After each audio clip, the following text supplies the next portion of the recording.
Welcome to FXStreet. If you like what we're talking about, you like the content we produce, head on over to YouTube, to our channel, hit the subscribe button.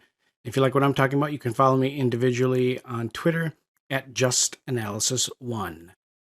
Taking a look here at SafeMoon. SafeMoon, I mean, really, more than most altcoins, has been kind of the poster child of what a pump and dump looks like. I mean, you had this beautiful, 500+% rise from, I mean, it's just a really, really, really kind of stunning rise and then collapse. And then you find it coming back down to where it is currently. And it's one of those, it's one of those types of moves that really just kind of makes you question, is anybody going to keep buying this, or is anybody going to keep participating in it?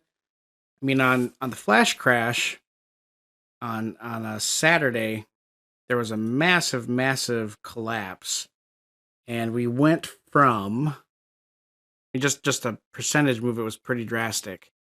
One of the biggest that out of all the cryptos that we look at here at FXStreet, this one is, I think, by far the worst hit, and then the worst to recover. So it went down as much as 63.2%, and then it closed down negative 58.1%. That's ultimately what that daily close was, and it created a new all-time low in the process. And then you looked at Sunday, Monday, Tuesday, things looked like they might be recovering. Then they came a little bit more iffy yesterday. Then you fast forward to where we are today on Thursday, and we're getting into these levels that look like there won't be a recovery. Despite the RSI being positioned in a bull market territory, and the oversold levels in a bull market and the RSI bear market territory, 30 and 20. We're just not seeing a huge response higher here. And you did have a pretty responsive bounce in the composite index. The composite index created a new historical low as well. But again, not a lot of follow through buying.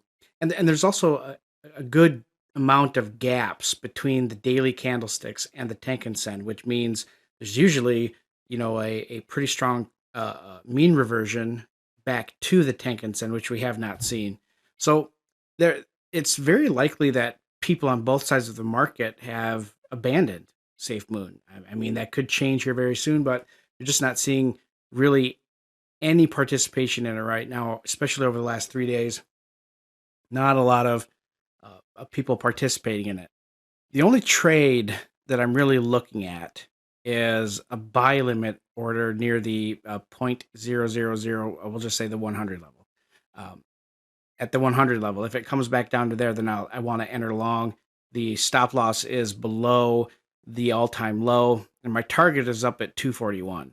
That is roughly where, slightly above where the current daily Kijun-sen is at, but that's what I would be looking at. On the short side, I really don't see a lot of reason to entertain a short here, because it could have go lower, absolutely, but it's already at these extremes. And if the broader market starts to see a little bit of recovery going into Friday and the weekend, SafeMoon will probably catch a little bit of that too.